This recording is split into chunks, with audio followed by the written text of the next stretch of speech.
बिस्मिल्लाहिर्रहमानिर्रहीम। शुरू अल्लाह के नाम से जो बड़ा मेहरबान निहायत रहम करने वाला है।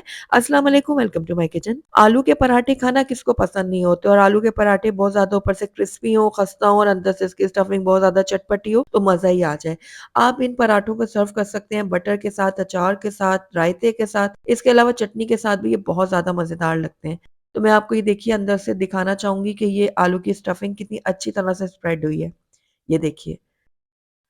बहुत ही चटपटी, चटखारेदार सी ये स्टफिंग हम तैयार करेंगे, साथ ही इसके जो पराठे होंगे ना ऊपर से बहुत ज़्यादा खस्ता क्रिस्पी होंगे। आप इन पराठों को लंच में सर्व करें, ब्रेकफास्ट में सर्व करें, इसके अलावा बच्चों को लंच बॉक्स में दें, सबको बहुत ज़्यादा पसंद आएँगे। तो ज़रूर ट्राई कीजिएगा। तो चलिए फिर वक़्त ज़ाया किए बगैर बहुत ही खस्ता मज़ेदार से आलू के पराठों को बनाना सीखते हैं। तो बिस्मिल्लाहिर्रहमानिर्रहीम, मज़ेदार परफेक्ट आलू के पराठे बनाने के लिए सबसे पहले हम इसकी डो तैयार करेंगे। उसके लिए 3 कप मैंने यहाँ पर गेहूँ का आटा ले लिया है। आप चाहें तो सिर्फ़ मैदा ले सकते हैं, आप चाहें तो आधा मैदा और आधा गेहूँ का आटा ले सकते हैं। उसके साथ ही हस्बे ज़रूरत नमक जाएगा। 3 टेबलस्पून मैंने इसके अंदर ऐड कर दिया ऑयल, आप घी का भी इस्तेमाल कर सकते हैं। अब सारी चीज़ों को बहुत अच्छी तरह से मिक्स करना है, इतना मिक्स करना है कि ऑयल जो हमने इसके अंदर ऐड किया है ना, वो और आटा जो है ना वो यकजान हो जाए। तो सारी चीज़ों को हम पहले अच्छी तरह से मिक्स करेंगे, उसके बाद थोड़ा-थोड़ा करके पानी ऐड करेंगे और इसकी एक ज़बरदस्त सी डो तैयार करेंगे। अच्छा, डो आपने किस तरह से तैयार करनी है, जिस तरह आपकी स्टफिंग होगी ना, अगर आपकी स्टफिंग थोड़ी पतली-सी है, ढीली-सी है, तो आपने जो है ना डो को भी उसी तरह से गूँथना है। अगर आपकी स्टफिंग थोड़ी ड्राई है और थोड़ी हार्ड है, तो उसके हिसाब से ही आपने अपनी डो को रेडी करना है। तो बस ये देखिए इस तरह से मैंने सारे आटे को जो है ना इकट्ठा कर लिया है। अब इसको हमने गूँथना है, तो थोड़ा-थोड़ा पानी लगाते रहेंगे और इसको इस तरह से पंच मारेंगे ताकि ये अच्छी सी सॉफ्ट सी हमारी डो तैयार हो। तो तकरीबन 3 से 4 मिनट के लिए मैंने आटे को अच्छी तरह से गूँथ लिया था और ये ज़बरदस्त सी हमारी जो डो है ना वो रेडी हो गई है। तो आखिर में हम इसके ऊपर थोड़ा-सा ऑयल लगा देंगे। तो ये देखिए थोड़ा-सा मैंने 1 टीस्पून जो है ना ऑयल शामिल किया है। उसके बाद ये जो ऑयल है ना इस डो के ऊपर अच्छी तरह से हम लगा देंगे। ये देखिए, इस तरह से, ताकि डो हमारी ऊपर से ज़रा चिकनी हो जाए और बाद में जो ना ऊपर से इसकी जो सरफेस है वो ड्राई ना हो जाए। तो बस इसको कवर करते हैं और 15 मिनट के लिए इसको रेस्ट के लिए छोड़ते हैं, तब तक इसकी स्टफिंग तैयार करते हैं। तो यहाँ पर आधा किलो से थोड़े से ज़्यादा मैंने आलू लिए थे और इनको अच्छी तरह से धोकर इनका छिलका उतार के थोड़ा नमक डाल के ना पानी में मैंने इनको उबाल लिया था। उसके बाद मैंने इनको निकाल के थोड़ी देर के लिए बाहर रख दिया ताकि इनका जितनी भी स्टीम वगैरह है ना वो निकल जाए। उसके बाद हम इसको मैश कर रहे हैं। आप चाहें तो ग्रेटर की मदद से ग्रेट कर लें, काँटे की मदद से इसको मैश करें या फिर जिस तरह से मैं कर रही हूँ मैशर की मदद से इस तरह से कर लें। अच्छी तरह से आपने आलूओं को पीस लेना है। ये देखिए, इस तरह से।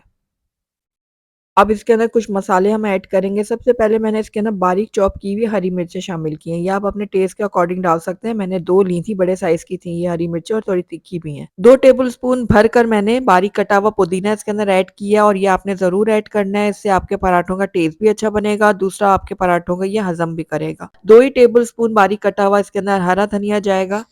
1 चाय का चम्मच कुटी हुई लाल मिर्च ऐड करेंगे और आधा चाय का चम्मच मैंने नमक ऐड किया। नमक पहले आप कम ही डालिएगा क्योंकि आलूओं को बॉयल करते हुए भी हमने नमक ऐड किया था। बिल्कुल 2 पिंच हल्दी ऐड की है और 2 टीस्पून मैंने इसके अंदर भुना हुआ कुटा हुआ सूखा धनिया ऐड कर दिया है और 1 चाय का चम्मच मैंने इसके अंदर मैंगो पाउडर ऐड किया है।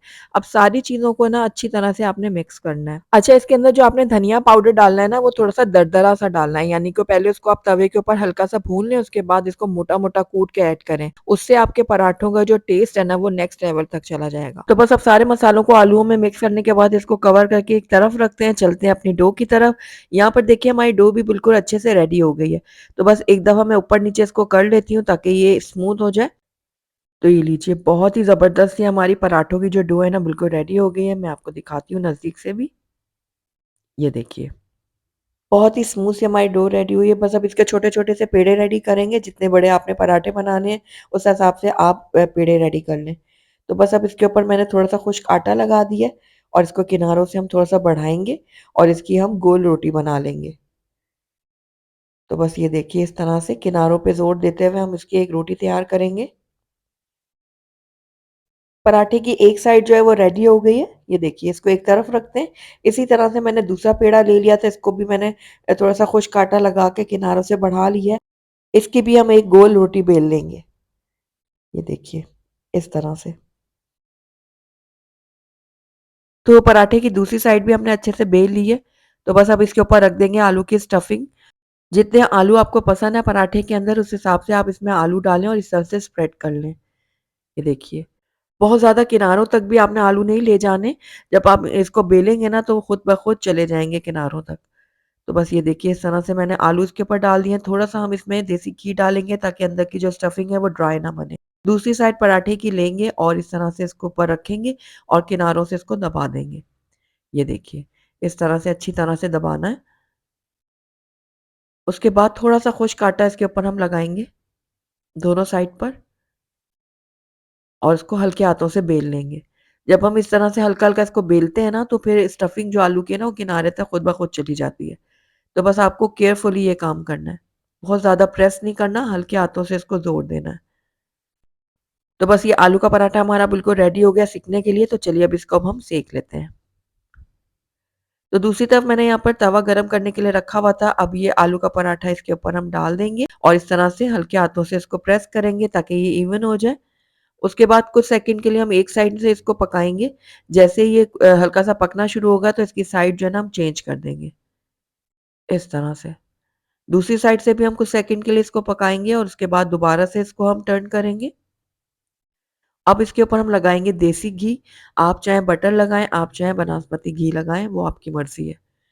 तो यहाँ पर देखिए अच्छी तरह से हमने देसी घी इसके ऊपर लगा दिया, दोबारा से इसकी साइड चेंज करेंगे और अच्छी तरह से गोल्डन क्रिस्पी होने तक इसको हम सेक लेंगे।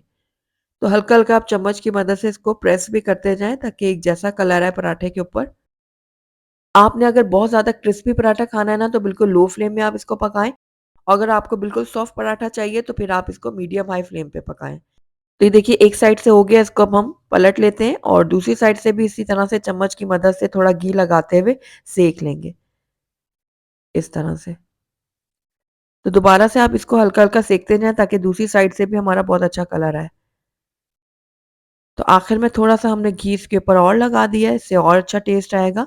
तो बस ये लीजिए बहुत ही ज़बरदस्त हमारा आलू का पराठा रेडी हो गया है। आइए इसको मैं आपको प्लेट आउट करके दिखाती हूँ।